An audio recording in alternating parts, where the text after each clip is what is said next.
दिल्ली सल्तनत के final phase को समझने के लिए हमें पॉलिटिकल स्ट्रक्चर में आए फंडामेंटल शिफ्ट को डिकोड करना होगा। जब हम सैयद और लोदी डायनेस्टीज को देखते हैं, तो ये सिर्फ रूलर्स का चेंज नहीं है, बल्कि थियरी ऑफ किंगशिप में एक ड्रास्टिक ट्रांसफॉर्मेशन है। सबसे पहले सैयद डायनेस्टी का कॉन्टेक्स्ट समझो। 1398 में तिमूर के इन्वेजन ने दिल्ली की पॉलिटिकल स्टेबिलिटी को कंप्लीटली डिस्ट्रॉय कर दिया था। एक पावर वैक्यूम क्रिएट हुआ, जिसे फिल करने के लिए खिज्र खान आया।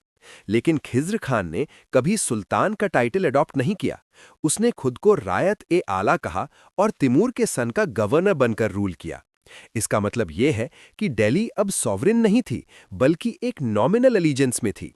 ये लेजिटिमेसी का क्राइसिस था। जब लोधी डायनेस्टी आती है 1451 में, तो बहलोल लोधी के साथ एक नया पॉलिटिकल एक्सपेरिमेंट शुरू होता है। अब तक टर्किश सुल्तान्स जैसे बालबन और अलाउद्दीन एब्सोल्यूटिज्म में बिलीव करते थे, जहां सुल्तान सुप्रीम है और नोबल्स सिर्फ सबॉर्डिनेट्स हैं। King was the shadow of God. लेकिन ध्यान से सुनिए, लोदीज अफगान्स थे और उनका सोसाइटल स्ट्रक्चर ट्राइबल इक्वालिटी पर बेस था। इसलिए बहलोल लोदी ने Afghan theory of kingship introduce की। यहां किंग सुप्रीम रूलर नहीं, बल्कि प्राइमस इंटर पारेस होता है, यानी फर्स्ट अमंग इक्वल्स। वो अपने नोबल्स के साथ कार्पेट पर बैठता था, थ्रोन पर नहीं। ये एक ट्राइबल कन्फेडरेसी थी, जहां किंग की पावर नोबल्स की गुडविल पर डिपेंड करती थी, ना कि डिवाइन राइट पर। लेकिन ये डेलिकेट बैलेंस तब बिगड़ गया जब सिकंदर लोधी और स्पेशली इब्राहिम लोधी ने पावर को वापस सेंट्रलाइज करने की कोशिश की। इब्राहिम लोधी ने क्लियर डिक्लेयर किया कि किंगशिप नोज नो किनशिप। उसने अफगान नोबल्स को ऑर्डिनरी सर्वेंट्स की तरह ट्रीट करना शुरू किया, जो उनके ट्राइबल ईगो के अगेंस्ट था। इस स्ट्रक्चरल कॉन्फ्लिक्ट का रिजल्ट क्या हुआ? Internal rebellion. पंजाब का गवर्नर दौलत खान लोधी और इब्राहिम के अंकल आलम खान ने खुद बाबर को इंडिया इनवाइट किया। उन्हें लगा बाबर लूटपाट करके चला जाएगा और पावर वापस उनके हाथ में आएगी। ये उनकी स्ट्रेटेजिक ब्लंडर थी। 1526 में बैटल ऑफ पानीपत हुई। बाबर की आर्टिलरी और इब्राहिम की डिसयूनिटी ने दिल्ली सल्तनत का एंड कर दिया। तो डाउनफॉल का मेन रीजन सिर्फ बाबर की पावर नहीं थी, बल्कि लोधी पॉलिटिकल स्ट्रक्चर का इंटरनल कॉन्ट्रडिक्शन था, जहां सेंट्रलाइजेशन और ट्राइबल ऑटोनॉमी क्लैश कर रहे थे। अब हम साउथ इंडिया की तरफ मूव करते हैं, जहां डेक्कन का जियोपॉलिटिकल लैंडस्केप एक मैसिव ट्रांसफॉर्मेशन से गुजर रहा था। विजयनगरा एम्पायर का राइज कोई रैंडम इवेंट नहीं था, बल्कि ये एक रिएक्टिव फॉर्मेशन थी against the expanding instability from the north. इस प्रोसेस को स्टेप्स में समझो। इनिशियली हरिहरा और बुक्का काकतीय किंगडम के फ्यूडिटरीज थे। जब तुगलक्स का इन्वेजन हुआ तो ये कैप्चर हुए, दिल्ली गए और कन्वर्ट हुए। लेकिन वापस आकर विद्यारण्य सेंट के इन्फ्लुएंस में इनका रिकन्वर्जन हुआ। ये पॉइंट बहुत क्रिटिकल है, क्योंकि विजयनगरा की फाउंडेशन सिर्फ पॉलिटिकल नहीं, बल्कि आइडियोलॉजिकल थी। श्रृंगेरी मठ का रोल इसमें सेंट्रल था, जिसने इन्हें रिलीजियस लेजिटिमेसी प्रोवाइड की ताकि ये साउथ में एक यूनिफाइड फ्रंट बना सकें। लेकिन स्टेट सिर्फ आइडियोलॉजी पर नहीं चलता, उसे सस्टेन करने के लिए रिसोर्सेज चाहिए। यहां ज्योग्राफी पिक्चर में आती है। विजयनगरा हम्पी तुंगभद्रा रिवर के बैंक्स पर सिचुएटेड था। इस लोकेशन का स्ट्रेटेजिक इंपॉर्टेंस था natural defence of Rocky terrain. पर एम्पायर की सर्वाइवल के लिए सबसे बड़ा चैलेंज था नॉर्थ में बैठा बहमनी सल्तनत। इन दोनों एम्पायर्स के बीच सेंचुरीज तक क्रॉनिक वॉरफेयर चला। क्यों? इसका जवाब है रायचूर दोआब, कृष्णा और तुंगभद्रा रिवर्स के बीच का फर्टाइल लैंड।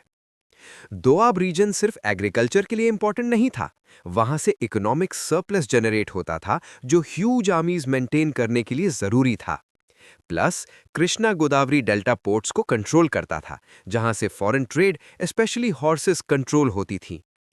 इस कॉन्फ्लिक्ट ने विजयनगरा की मिलिट्री एवोल्यूशन को ड्राइव किया। देवराया टू, जिसे एम्पायर का ग्रेटेस्ट संगमा रूलर माना जाता है, ने रियलाइज किया कि बहमनी आर्चर्स और कैवलरी सुपीरियर हैं। तो उसने प्रैग्मेटिज्म दिखाते हुए मुस्लिम आर्चर्स को अपनी आर्मी में रिक्रूट किया और उन्हें जागीर्स दी। इससे पता चलता है कि रिलीजियस फाउंडेशन होने के बावजूद स्टेट क्राफ्ट सेक्युलर और प्रैग्मेटिक था। फॉरेन ट्रैवलर्स जैसे निकोलो कॉन्टी और अब्दुल रज्जाक ने जो ग्रैंडर डिस्क्राइब किया, वो इसी एग्रीकल्चरल सरप्लस और ट्रेड मोनोपोली का रिजल्ट था। रज़ाक का कहना कि सिटी वॉज अनपैरेलल्ड ये बताता है कि विजयनगरा ने रिसोर्स एक्सट्रैक्शन और अर्बनाइजेशन का एक सोफिस्टिकेटेड मॉडल डेवलप कर लिया था, जो कांस्टेंट वॉर स्टेट होने के बावजूद थ्राइव कर रहा था। कृष्णदेवराया, जो तुलवा डायनेस्टी से बिलोंग करते थे, उनके रेन को विजयनगरा का जेनिथ या गोल्डन एज कहा जाता है। ध्यान दीजिए, जब हम जेनिथ कहते हैं तो इसका मतलब सिर्फ मिलिट्री कॉन्क्वेस्ट नहीं होता, बल्कि कल्चरल और पॉलिटिकल हेजेमनी भी होता है। कृष्णदेवराया एक परफेक्ट फिलोसोफर किंग का एग्जाम्पल सेट करते हैं। उन्होंने आंध्र भोजा का टाइटल लिया और अमुक्तमाल्यदा लिखी, जो सिर्फ पोएट्री नहीं बल्कि स्टेट क्राफ्ट पर एक ट्रीटीज थी कि किंग को कैसे रेवेन्यू मैनेज करना चाहिए और फोर्ट्स मेंटेन करने चाहिए। उनका कोट अष्टदिग्गजास मतलब 8 लिटरेरी जाइंट से भरा था, जिसमें अल्लासानी पेद्दना और तेनालीरामा जैसे स्कॉलर्स थे। ये शो करता है कि स्टेट ने तेलुगु और संस्कृत लिटरेचर को इंस्टीट्यूशनल पेट्रोनेज दी, जिससे रीजनल आइडेंटिटी स्ट्रांग हुई। मिलिटरीली कृष्णदेवराया की जीनियस उनकी स्ट्रेटेजिक अडेप्टेबिलिटी में थी। उस समय पेनिनसुलर इंडिया में पावर बैलेंस मेंटेन करना मुश्किल था। उन्होंने बहमनी फोर्सेस यानी बीजापुर को हराकर रायचूर दुआब पर कंप्लीट कंट्रोल एस्टैब्लिश किया, जो पिछले 200 साल से डिस्प्यूट में था। ओडिशा के गजापतिस को हराकर कृष्ण रिवर को नेचुरल बाउंड्री रिस्टोर किया। लेकिन सबसे इंटरेस्टिंग एस्पेक्ट था उनका Portuguese alliance. Note this connection. Portuguese governor एल्बुकर्की के साथ उन्होंने फ्रेंडली रिलेशंस बनाए। क्यों? क्योंकि उस समय वॉरफेयर में अरेबियन हॉर्सेस और गन पाउडर गेम चेंजर बन चुके थे। पोर्चुगीज के पास नेवल कंट्रोल था और भटकल पोर्ट के थ्रू हॉर्सेस की सप्लाई मोनोपोली थी। कृष्णदेवराया ने भटकल में फोर्ट बनाने की परमिशन देकर बेस्ट क्वालिटी हॉर्सेस सिक्योर कर लिए, जो डेक्कन सुल्तान्स के खिलाफ उनकी कैवलरी को सुपीरियॉरिटी देते थे। आर्किटेक्चरली उन्होंने विजयनगरा स्टाइल को डिफाइन किया। हजारा रामा और विट्ठला स्वामी टेम्पल्स में जो म्यूजिकल पिलर्स और कल्याण मंडपास हैं, वो द्रविडियन स्टाइल का इवॉल्व्ड फॉर्म हैं।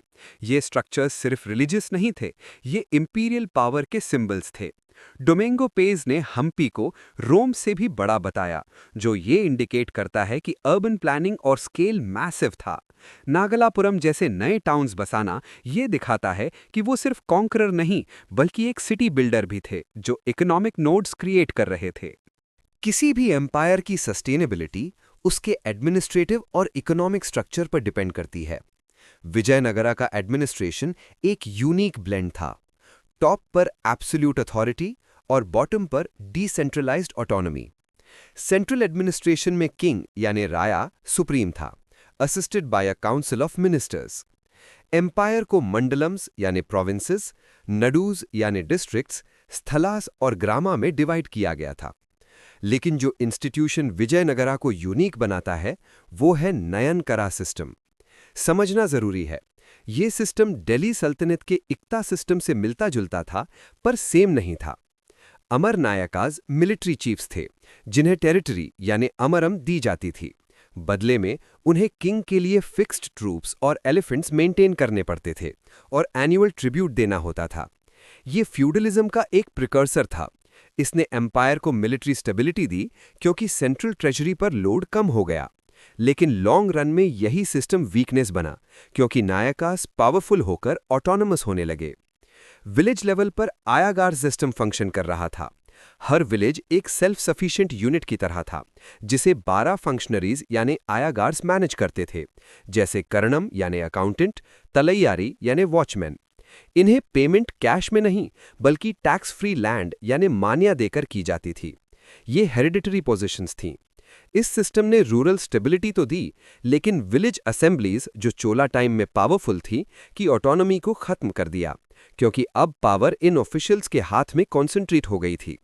ये एक सिग्निफिकेंट शिफ्ट था डेमोक्रेटिक विलेज सेल्फ रूल से ब्यूरोक्रेटिक कंट्रोल की तरफ। इकोनॉमी की बात करें तो विजयनगरा एक हाईली मोनेटाइज्ड इकोनॉमी थी। गोल्ड कॉइन्स, जिन्हें वराहा या पगोड़ा कहा जाता था, इंटरनेशनल ट्रेड में एक्सेप्ट किए जाते थे। ये कॉइन्स सेक्युलर थे। इन पर हिंदू डेटीज के साथ साथ कभी कभी कैलीग्राफी भी होती थी। चेटीज और सेटीज ट्रेड कंट्रोल करते थे। एम्पायर का मेन एक्सपोर्ट टेक्सटाइल्स, स्पाइसेस और सॉल्ट पीटर था, गन पाउडर के लिए। सोसाइटी में अर्बनाइजेशन हाई था। पोर्चुगीज ट्रैवलर नुनिज ने ऑब्जर्व किया कि विमेन सिर्फ हाउस होल्ड तक लिमिटेड नहीं थीं, वो एडमिनिस्ट्रेशन, रेसलिंग, म्यूजिक और इवन किंग के पर्सनल गार्ड में भी एम्प्लॉय होती थीं। ये हाई सोशल मोबिलिटी और इकोनॉमिक प्रोस्पेरिटी का इंडिकेटर है। ओवरऑल विजयनगरा का स्ट्रक्चर मिलिट्री फिस्कल स्टेट जैसा था, जहां resource extraction direct military strength में कन्वर्ट हो रहा था। अब हम फोकस शिफ्ट करते हैं डेक्कन के दूसरे पोल पर, बहामनी सल्तनत। इसकी फाउंडेशन 1347 में अलाउद्दीन हसन बहामन शाह ने रखी थी, as a result of rebellion against Mohammad bin Tughlaq. Initially capital Gulbarga थी, जो बाद में बिदर शिफ्ट हुई due to strategic centrality and better climate. लेकिन बहामनी सल्तनत की रियल हिस्ट्री समझने के लिए हमें महमूद गवान के एरा और उसके रिफॉर्म्स को डाइसेक्ट करना होगा। गवान एक पर्शियन मर्चेंट था जो अपनी मेरिट से प्राइम मिनिस्टर यानी वकील की पोजीशन तक पहुंचा। उसका पीरियड बहामनी स्टेट का हाई पॉइंट था। मिलिटरीली उसने गोवा और दाभोल के पोर्ट्स कैप्चर किए, जिससे विजयनगरा की हॉर्स सप्लाई कट हुई और बहामनी ट्रेड बूस्ट हुआ। उसने पहली बार साइंटिफिक गन पाउडर वॉरफेयर का यूज किया। लेकिन गवान का असली कंट्रीब्यूशन उसके एडमिनिस्ट्रेटिव रिफॉर्म्स थे। यहां फोकस करें। उसने देखा कि प्रोविंशियल गवर्नर्स, तरफदार्स बहुत पावरफुल हो गए हैं। पावर को कर्ब करने के लिए उसने एग्जिस्टिंग 4 तरफ्स यानी प्रोविंसेस को डिवाइड करके 8 कर दिया। इससे हर गवर्नर का टेरिटोरियल बेस छोटा हो गया। फर्दर उसने लैंड मेजरमेंट इंट्रोड्यूस किया और खालसा लैंड यानी क्राउन लैंड का एरिया बढ़ा दिया ताकि सेंट्रल इनकम बढ़े। मिलिट्री एडमिनिस्ट्रेशन को सेंट्रलाइज किया। अब कमांडर्स को सिर्फ एक limited number of soldiers maintain करने थे, बाकी सेंट्रल गवर्नमेंट डायरेक्ट कंट्रोल करती थी। ये रिफॉर्म्स स्टेट के सर्वाइवल के लिए जरूरी थे, लेकिन ये नोबिलिटी को पसंद नहीं आए। बहामनी कोर्ट में 2 फैक्शंस बन गए थे, डेक्कनीज यानी लोकल्स और ओल्ड इमिग्रेंट्स या एबिसिनियंस, और अफाकीज यानी न्यू कमर्स जो ईरान या टर्की से गवान की तरह नए आए थे। डेक्कनीज को लगता था कि अफाकीज उनकी जॉब्स और पावर छीन रहे हैं। गवान बीइंग एन अफाकी इस जेलसी का टारगेट बना। 1481 में डेक्कनी नोबल्स ने एक फेक कॉन्स्पिरेसी हैच की और सुल्तान को मैनिपुलेट करके गवान को एग्जीक्यूट करवा दिया।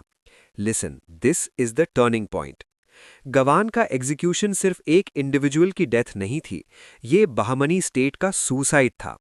उसके मरते ही सेंट्रलाइजेशन खत्म हो गई। नोबल्स ने रिवोल्ट कर दिया और with in a few years पूरा एम्पायर टुकड़ों में बिखर गया। रशियन ट्रैवलर अथनेसियस निकिटिन, जो इसी दौरान बिदर आया था, ने इस इनइक्वालिटी को डॉक्यूमेंट किया है। एक तरफ नोबल्स की एक्सट्रीम लग्जरी और दूसरी तरफ पेजेंट्री की मिजरेबल पॉवर्टी। ये इंटरनल रॉट स्टेट के कोलैप्स का फंडामेंटल रीजन बना। बहमनी एम्पायर के डिसइंटीग्रेशन के बाद लेट 15th सेंचुरी में डेक्कन का पॉलिटिकल मैप फ्रैगमेंट हो गया और 5 शाही किंगडम्स एमर्ज हुए: बीजापुर, आदिल शाही, गोलकोंडा, कुतुब शाही, अहमदनगर, निजाम शाही, बीदर और बेरार। ये पांचों स्टेट्स आपस में लड़ते रहते थे, लेकिन इनका कल्चर डिस्टिंक्ट था। जैसे बीजापुर ने डेक्कनी उर्दू को पेट्रनाइज किया, इब्राहिम आदिल शाह टू की किताबे नॉरिस, और गोलकोंडा डायमंड्स और टेक्सटाइल से रिच हुआ। अहमदनगर में मलिक अंबर ने गरिल्ला वॉरफेयर यानी बरगीर गिरी डेवलप किया, जो बाद में मराठाज में अडॉप्ट किया। ये फ्रैगमेंटेशन विजयनगरा के लिए एडवांटेजेस था, क्योंकि रामराया, विजयनगरा रीजेंट, इन स्टेट्स को एक दूसरे के खिलाफ प्ले करता था डिवाइड एंड रूल। लेकिन डिप्लोमेसी की एक लिमिट होती है। रामराया की एरोगेंस और लगातार इंटरफेरेंस ने इन शाही किंगडम्स को रियलाइज करवाया कि विजयनगरा उनका कॉमन एनिमी है। रिजल्टेंट एक हिस्टोरिक अलायंस बना। बीजापुर, अहमदनगर, गोलकोंडा और बीदर ने अपने डिफरेंसेस भुलाकर एक ग्रैंड कन्फेडरेसी बनाई। बेरार शामिल नहीं था। 1565 में बैटल ऑफ तालीकोटा यानी रक्षा सतंगड़ी हुई। ये बैटल इंडियन हिस्ट्री का एक वाटरशेड मोमेंट है।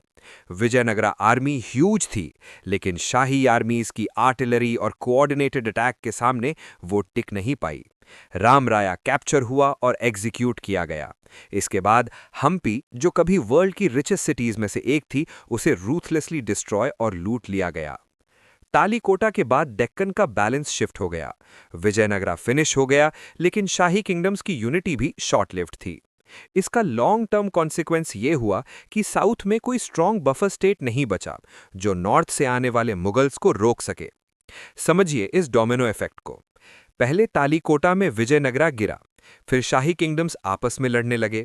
बेरार को अहमदनगर ने और बीदर को बीजापुर में अनेक्स कर लिया। फाइनली जब मुगल्स, अकबर और बाद में औरंगजेब ने डेक्कन कैंपेन शुरू किया तो ये बचे हुए किंगडम्स अहमदनगर, बीजापुर और गोलकोंडा वन बाय वन गिर गए। अगर विजयनगरा स्ट्रांग होता तो शायद मुगल एक्सपेंशन साउथ में इतना आसान नहीं होता। तालीकोटा ने indirectly pan Indian Mughal empire का रास्ता साफ किया। जब दिल्ली सल्तनत वीक हुई पोस्ट तुगलक्स, तो इंडिया के पेरिफेरल रीजन्स में स्ट्रॉन्ग इंडिपेंडेंट स्टेट्स इमर्ज हुए। इन स्टेट्स ने ना सिर्फ पॉलिटिकल इंडिपेंडेंस मेंटेन की, बल्कि एक डिस्टिंक्ट रीजनल कल्चरल सिंथेसिस भी डेवलप किया। हम 3 मेजर रीजन्स को एनालाइज करेंगे: बंगाल, गुजरात और मालवा। बंगाल में इलियास शाही और हुसैन शाही डायनेस्टीज ने रूल किया। यहाँ रूलर्स ने लोकल बंगाली आइडेंटिटी को इस्लामिक कल्चर के साथ मर्ज किया। अलाउद्दीन हुसैन शाह ने बंगाली लिटरेचर मलाधर बासु को पेट्रनाइज किया और श्री चैतन्य महाप्रभु के कंटेम्प्रेरी होने के नाते वहाँ सत्यपीर मूवमेंट स्टार्ट हुआ। सत्यपीर एक सिंक्रेटिक कल्ट था जहाँ हिंदू और मुस्लिम दोनों एक ही एंटिटी की पूजा करते थे। आर्किटेक्चर में बंगाल ने ब्रिक स्टाइल डेवलप किया विद कर्व्ड कॉर्निस, बंगला रूफ, जो वहाँ की हैवी रेन क्लाइमेट के लिए सूटेड था। एग्जाम्पल अदीना मॉस्क। वेस्ट में गुजरात सल्तनत राइज हुई अंडर महमूद बेगढ़ा। गुजरात का फोकस ट्रेड और नेवल पावर था। महमूद बेगढ़ा ने रियलाइज किया कि पोर्चुगीज इंडियन ओशन ट्रेड में डोमिनेट कर रहे हैं। इसलिए उसने ममलूक्स इजिप्ट और जैमोरिन के साथ मिलकर पोर्चुगीज के अगेंस्ट नेवल बैटल्स लड़ी, बैटल ऑफ दीऊ। उसने गिरनार और चंपानेर फोर्ट्स कैप्चर किए और नई सिटीज बसाईं। गुजरात की आर्किटेक्चर स्टोन कार्विंग और जालीज के लिए फेमस हुई, सीधी सैयद जाली। यहाँ इस्लामिक आर्चेस और हिंदू लिंटल और कार्विंग ट्रेडिशंस का ब्यूटीफुल फ्यूजन देखने को मिलता है। ये स्टेट प्योरली ट्रेड सरप्लस पर चलता था। सेंट्रल इंडिया में मालवा डेवलप हुआ under Ghori and Khalji dynasties. Hoshang Shah ने मंडू को कैपिटल बनाया और वहाँ जहाज महल और हिंदोला महल बनवाए। मालवा स्टाइल की स्पेशलिटी थी हाई प्लेन्स, ऊंचे चबूतरे और मैसिव आर्चेस, ताकि बिल्डिंग्स ग्रैंड लगें। इन तीनों रीजन्स ने प्रूव किया कि दिल्ली के कंट्रोल के बिना भी कल्चरल और इकोनॉमिक प्रॉस्पेरिटी पॉसिबल है। इनफैक्ट रीजनल लैंग्वेजेस और आर्किटेक्चरल स्टाइल्स का रियल डेवलपमेंट इसी डिसेंट्रलाइजेशन फेज में हुआ। ये दिखाता है कि political fragmentation often cultural diversity और सिंथेसिस को प्रमोट करता है। फाइनली हम राजपूत स्टेट्स और उनके पॉलिटिकल स्ट्रक्चर पर फोकस करेंगे जो सल्तनत्स के पैरेलल सर्वाइव कर रहे थे।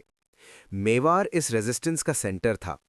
राणा कुंभा ने मालवा और गुजरात की कंबाइंड फोर्सेस को हराया और उस विक्ट्री को कमेमोरेट करने के लिए चित्तौड़ में विजय स्तंभ बनवाया। ये टावर सिर्फ विक्ट्री मॉन्यूमेंट नहीं, बल्कि एक रिलीजियस प्लूरलिज्म का सिंबल है। इसमें हिंदू डीएटीज के साथ साथ अल्लाह भी अरबिक में इंस्क्राइब्ड है। कुंभा एक स्कॉलर भी थे, संगीत राज। उनके बाद राणा सांगा ने राजपूत पावर को पीक पर पहुंचाया। सांगा ने एक ग्रैंड राजपूत कन्फेडरेसी फॉर्म की और इब्राहिम लोदी को भी हराया, बैटल ऑफ खतौली। उनका एम दिल्ली पर हिंदू रूल रिस्टोर करना था, लेकिन राजपूत पॉलिटी का एक फंडामेंटल स्ट्रक्चरल फ्लॉ था। उनका सिस्टम भाई बंद या ब्रदरहुड पर बेस्ड था। इस डिफरेंस को पकड़िए। सल्तनत या मुगल सिस्टम में किंग एब्सोल्यूट होता था और नोबल्स ट्रांसफर किए जा सकते थे, ब्यूरोक्रेटिक। राजपूत सिस्टम में स्टेट किसी एक का नहीं, बल्कि पूरे क्लैन, कुल की प्रॉपर्टी होती थी। नोबल्स किंग के सर्वेंट्स नहीं, बल्कि ब्लड रिलेटिव्स, भाई बंधु होते थे। लैंड ग्रांट्स यानी भूम हेरिडिटरी होती थी। इस क्लैन फ्यूडलिज्म का मतलब था कि राणा यानी किंग कभी भी रिसोर्सेज को फुल्ली सेंट्रलाइज नहीं कर सकता था। चीफ्स की लॉयल्टी क्लैन पर डिपेंड करती थी, स्टेट पर नहीं। ये डिसेंट्रलाइज स्ट्रक्चर डिफेंस के लिए अच्छा था, पर एम्पायर बिल्डिंग के लिए वीक था। इसी वीकनेस का एक्सप्लॉयटेशन बाबर ने 1527 में बैटल ऑफ खानवा में किया। राणा सांगा ने ह्यूज आर्मी इकट्ठी की, लेकिन वो अलग अलग चीफ्स की कमांड में थी, विदाउट यूनिफाइड कमांड स्ट्रक्चर। दूसरी तरफ बाबर की आर्मी छोटी थी पर हाईली डिसिप्लिन्ड और सेंट्रलाइज थी, बैक्ड बाय आर्टिलरी, तुलुगमा टैक्टिक्स। सांगा ने इसे जिहाद के अगेंस्ट धर्मयुद्ध बनाया, पर टेक्नोलॉजी और टैक्टिक्स के सामने वैलर हार गया। खानवा की डिफीट पानीपत से ज्यादा सिग्निफिकेंट थी क्योंकि इसने इंडिजिनस रूल की लास्ट होप खत्म कर दी और मुगल रूल को इंडिया में फर्मली एस्टैब्लिश कर दिया। इसके बाद राजपूत्स डिफेंसिव रोल में आ गए और इवेंचुअली मुगल्स के एलाइज बन गए।